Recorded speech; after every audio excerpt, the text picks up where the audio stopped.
ये कहानी है हीरापुर के गांव उजाला की, जहां सभी लोग किसानी करके अपना जीवन जी रहे थे। सभी लोगों में एकता की भावना थी और वो सभी तरबूज की खेती किया करते थे। उजाला गांव के लोग अपने साफ दिल और प्रेम की भावना की वजह से जाने जाते थे। वहीं उसी गांव में आदि का परिवार भी रहता था। सिया, मैं क्या करूं? इस बार जो मैंने खेत में बीज डाले हैं वो तो फूट ही नहीं रहे हैं। अगर इस बार मेरी फसल अच्छी नहीं हुई तो फिर हमारा गुजारा कैसे होगा? आदि जी, चिंता मत कीजिए, बीज भी फूटेंगे और फसल भी निकलेगी। बस आप अपनी हिम्मत और कोशिश मत छोड़ना। ठीक कहती हो सिया, शायद मैं जल्दबाजी कर रहा हूँ। अभी आदि ने ऐसा बोला ही था कि तभी उसके दरवाजे पर एक आदमी आया। अरे आदि भैया, घर में तो हो? हाँ हाँ जी, यही हूँ, बोलिए। आदि भैया, तुम्हें पता नहीं चला क्या? आज गांव में मुखिया जी के दोस्त नेताजी आ रहे हैं। सभी अपनी फसल से 10-10 किलो तरबूज उनके लिए निकाल रहे हैं, तुम भी दे दो। क्या? लेकिन इसकी बात कब से चल रही है? लो कर लो बात भाई, इसका तो हम सभी को कल से ही पता है। अब तुम्हें नहीं लग पाई तो बोलो हम क्या करें। अब आदि जी बातें न बताओ, जल्दी से तरबूज दो। देखिए केशव भैया, आप तो मेरे हालात जानते ही हो। मेरे पास ना बड़ा खेत है और ना ही बहुत सारी फसल। अगर मैंने आपको 10 किलो तरबूज दे दिया तो मेरे खेत में तो कुछ भी नहीं बच पाएगा। आदि भैया, कह तो तुम सही रहे हो, ये बात मैं तो समझ लूंगा, लेकिन हो सकता है मुखिया जी न माने तो। आदि जी, इनको जितना भी तरबूज चाहिए दे दीजिए। वैसे भी कभी भी अपनी चीज बांटने से उसमें कमी नहीं आती है। वाह भाभी जी, क्या बात कही है। क्या सच में सिया? अच्छा ठीक है, अगर तुम कह रही हो तो मैं दे देता हूँ। आओ भाई साहब। आदि उस आदमी को अपने खेत में ले गया, जहां पर बस कुछ ही तरबूज आ रहे थे। उसने वहीं से 2 बड़े बड़े 5-5 किलो के तरबूज निकाले और उस आदमी को दे दिया। आदि भैया, तुम्हारे खेत में इस मौसम की तो फसल फूटी ही नहीं है, क्या बात है? पता नहीं भैया, इस बार तो भरी गर्मी पड़ गई। अब तो बरसातें लग चुकी हैं, तरबूजों का स्वाद जाने लगा है, लेकिन मेरे खेत में इस बार बस नाम को फसल उग पाई है। खैर जो भी हो, मुझे यकीन है मेरी मेहनत बेकार नहीं जाएगी। आप ये तरबूज ले जाओ। आदि ने ऐसे बोलकर बात को खत्म कर दिया। वो आदमी आदि के खेत से दोनों तरबूजों को ले गया, जिसके बाद आदि वहीं अपने खेत की जमीन पर बैठ गया और आसपास के बड़े बड़े तरबूज के खेतों को देखने लगा। पता नहीं कब मेरे खेत में ऐसी फसल आएगी। आदि ने खुद से ही ऐसे ही बात की और फिर वो घर लौट आया। आदि के हालात अभी नाजुक चल रहे थे। घर में उसकी एक बीमार माँ थी और पत्नी सिया, जिनके लिए वो कमाता था। आदि की फसल न हो पाने की वजह से उसका दिमाग परेशान था और साथ ही बरसातों का मौसम लग चुका था, जो उसकी मुश्किलों को और बढ़ा रहा था। ऐसे ही चलते हुए अब 2-4 दिन और गुजर चुके थे। आज उजाला गांव में सुबह से ही बारिश हो रही थी, जिसकी वजह से आदि और सिया दोनों परेशान थे। सिया, माँ को तो तुम पड़ोस में छोड़ आई हो, लेकिन अब हम अपने घर को इस बारिश से कैसे बचाएं? मैं नहीं जानती हूँ आदि जी, ये टपका तो हर जगह लगा जा रहा है। भीगने दीजिए, आज सब कुछ यूं ही। जब बारिश रुक जाएगी तब हम सामान सुखा लेंगे। सिया, मुझे माफ कर देना। हर आदमी अपनी बीवी को अच्छी जिंदगी देता है, लेकिन मैं मजबूर हूँ। मैं तुम्हें अच्छी जिंदगी नहीं दे सकता। नहीं आदि जी, इसमें आपकी कोई गलती नहीं है। बात को दिल से मत लगाइए। सिया आदि को समझाने लगी। बारिश की वजह से आज सिया ने कुछ पकाया भी नहीं था। वो दोनों पति पत्नी बस तरबूज खाकर ही अपना गुजारा करने वाले थे कि तभी सिया के दरवाजे पर एक मुसाफिर आया। अरे सुनो बहन, मुसाफिर हूँ, चलते चलते पाँव दर्द कर रहे हैं। क्या तुम्हारे घर में मुझे पनाह मिल सकती है? क्या कहा मुसाफिर? ठीक है, आ जाइए। सिया ने संजय को अंदर बुला लिया और उसे एक सूखे कोने में बिठा दिया। उस वक्त सिया और आदि दोनों तरबूज खा रहे थे। आदि जी, क्या मैं ये तरबूज इन भाई साहब को खाने को दे दूं?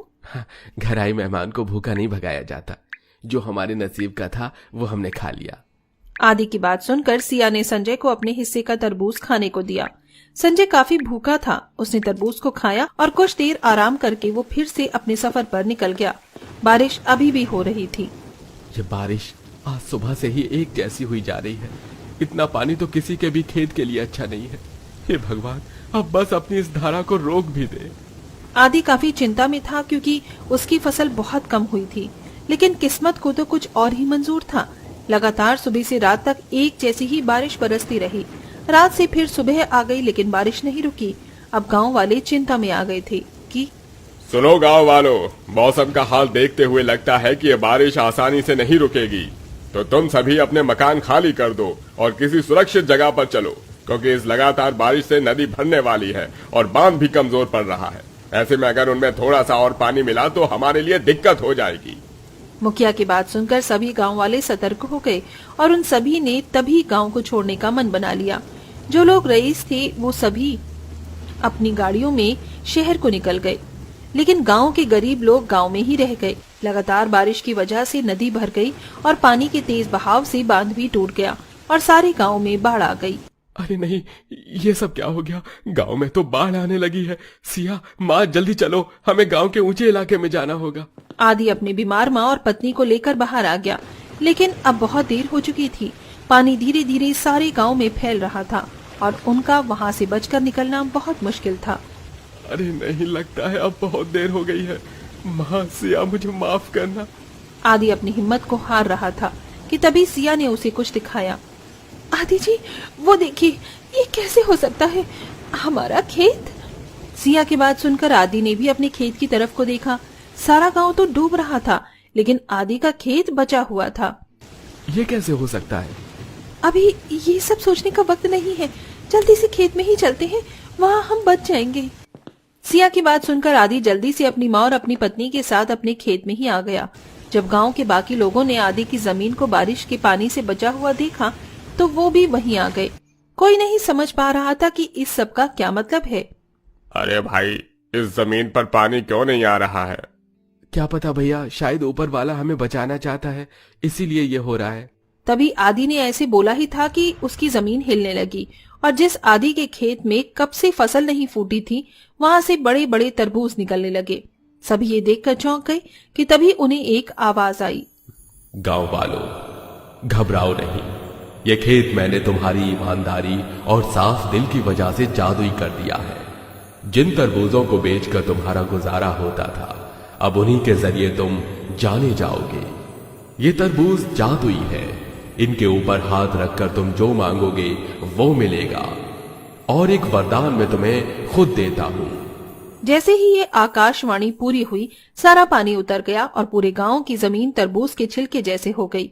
पेड़ पौधे, लोगों के घर वगैरह सब कुछ तरबूज का बन गया, जिसे देखकर सभी की आंखें खुली की खुली रह गईं।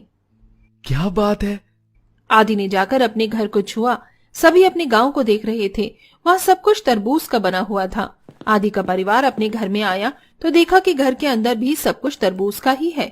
वहाँ फर्नीचर, सोफा वगैरह सब कुछ तरबूज का था और घर में खड़े हुए आदि बोला, वाह, कितना अच्छा घर है।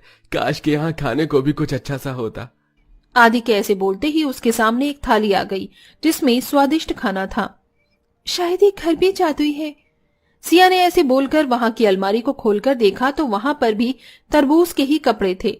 ऐसे ही वहां हर चीज बस तरबूज की हो चुकी थी और अब सब कुछ ठीक हो चुका था। तो दोस्तों, ये थी जादुई तरबूज के गांव की कहानी। वेल दोस्तों, अगर आपको ऐसे ही जादुई तरबूज के गांव में जाने का मौका मिलेगा तो क्या आप जाना चाहेंगे या नहीं? हमें कमेंट बॉक्स में कमेंट करके जरूर बताइए।